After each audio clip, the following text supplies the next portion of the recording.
A lot of people just complain over and over and over and over again, and nothing in their life ever changes.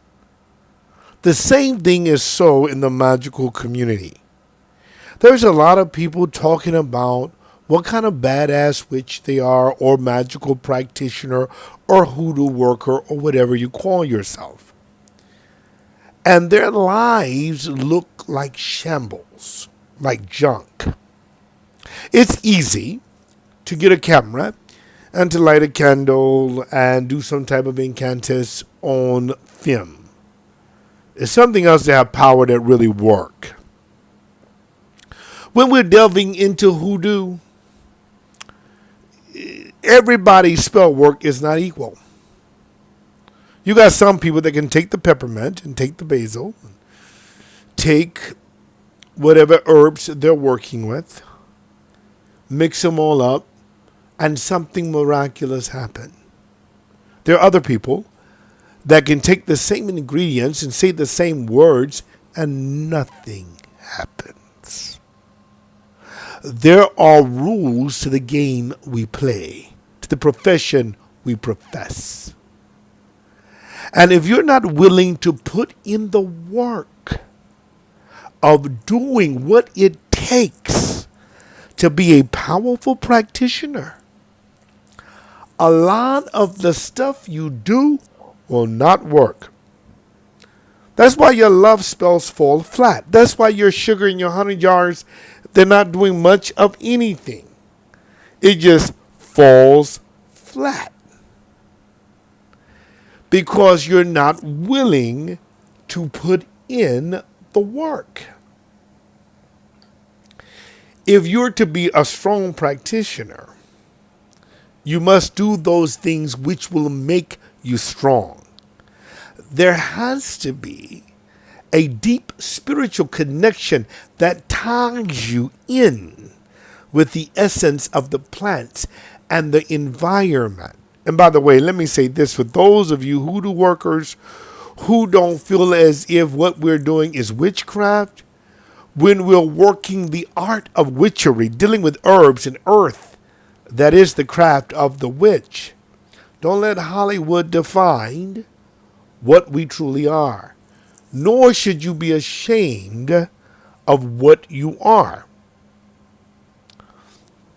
It's important to be around good sounding words where you can hear the majesty and the magic behind the herbology. And you can really understand it. Now there's some folks that just like bragging and talking, and they hear something and they repeat it, and they talk it and talking. Their lives are never better. Their love life looks like shit. Their relationships are pitiful. Their workplace is pitiful.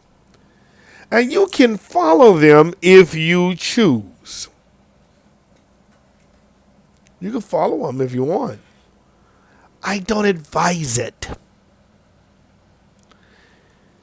But then there's some of us who's actually pretty powerful in the craft. And we make it look easy. Because you don't know the struggles we've gone through. You don't know the time spent in building energy. You don't know what we've done, what we've sacrificed to cultivate such power. And a lot of you just want it cheap. You don't want to do nothing. You just want to live life like you've lived it and expect everything to go on. Okay, and let me break it down. If your selection in men is just bad, no amount of magic is going to be able to make that relationship work for you. It ain't going to happen. If you are a bad chooser, if you choose jerks and people that don't care about you, and if you're not doing the work it takes to be the kind of partner that you're calling for, then your relationships are supposed to look like nothing. They're supposed to be the ugliness that it is. If you're to have a good relationship, we are wanting to spell cast. We're wanting to work the root. But you also need to learn what it means to be a partner, what it means to be loving, what your relationship means. Define the rules, sit down and talk with one another, and then get around like minds that can help escort you through the hard places and the tough challenges. It's amazing to me how many people on YouTube follow people that don't know what in the hell they talking about. And that's astounding. And you just keep doing it. Because see, your spirituality is so low. And you're thinking things that are not good for you are good for you. And then when it don't work out, you just go away. Well, this manifestation stuff don't work, and this new age don't work, and all of these videos fuck manifestation and all this kind of craziness. Because you hadn't sat there and worked it. No, you repeated some stuff, but you didn't necessarily apply yourself. So your magic works on the strength of the mage. The stronger you are, the stronger the spell is. The weaker you are, the weaker the spell is. We had this thing in church that we said, much prayer, much power. Little prayer, little power. No prayer, no power. Well, like many things in the church, we were saying stuff we didn't have no idea what it meant. Because you can have a whole lot of prayer and still have no power. Okay? Jesus said that in Matthew chapter 6. He said that when you stand praying, do not pray like the hypocrite, who think that they shall be heard from their much babbling or speaking. There's a mystery to it all, see? And you must cultivate this mystery. So we must change you. Hear what I'm saying. Listen to me clearly. We must deal with the witch, the practitioner, the hoodoo worker, in order for your spells to land. You can't cast with doubt.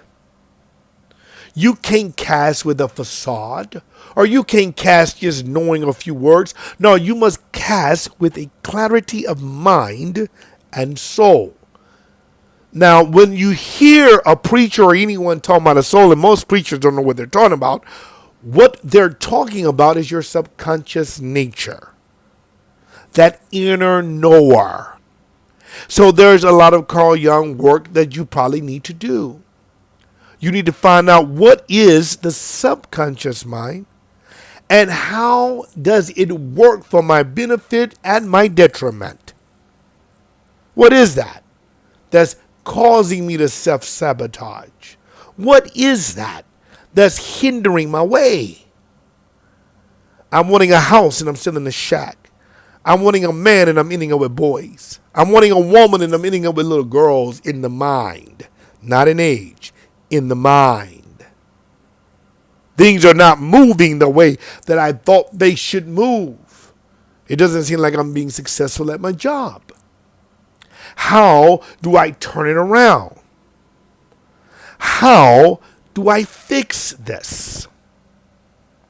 Well, the first thing you got to do is you got to fix your subconscious mind. Like Bob Proctor says. You can't go no higher than what you can believe you can go. Now, don't give me this bullshit about when you're in spirituality, you don't have to believe you can know. You sound stupid. Okay? All this craziness where they say, in the middle of belief is the word lie. Yeah, and in the middle of diet is the word die. But you still diet. Okay, let's get rid of the stupidity. Belief is how you act repeatedly. Belief is how you act religiously, which is a repetition. Whatever you're buying to, religion means to bind together. So your belief is how you act, how you feel, not the facade or the script, not the way you pretend around people. You know, you go into a store and you're miserable as hell. Somebody say, well, how are you doing? You say, oh, I'm great. But inside you're not. So we got to deal with that inner nature of who you are. And if we deal with the inner nature of who you are, then your outlook will change, your manifestations will change, your spell casting will change. All of that will change. But you got to be willing to do the work. And see, that's the problem now, isn't it? That's the rub. People don't want to do the work. I don't want to deal with myself. I like being a kid. I like being how I am. I like just playing like stuff don't exist and it don't hurt me and don't faze me. Instead of dealing with the truth of what's going on. Now here on this channel, How to Hoodoo, and my other channels, the Wintercrest Coven, listen, I'm dealing with these issues. And I deal with the Wintercrest membership about these things. You have access to me. We can talk if you join the Wintercrest Coven. To join, it costs $25 a month. And you can go to our website, www.wintercrest.com. And you can go there and get all the information. We can talk it out. We can get you on the right path if you're willing to do the work.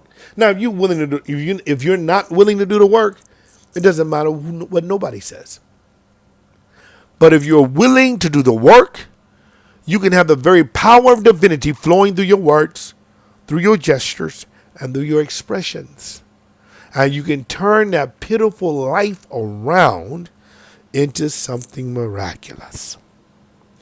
It can happen, but it will take work. And you got to be willing to work. And you must love the divine work of this more than the prizes you get from doing it. And that's what the scripture actually means when it says to love God with all of your heart, mind, and soul. We're going to keep talking about this. We're going to keep talking about it. Keep tuning in, keep listening, and listen to these over and over and over and over again. And watch them change your life. Well, until next time. Blessed be to all of my friends. Cursed be to all of the enemies.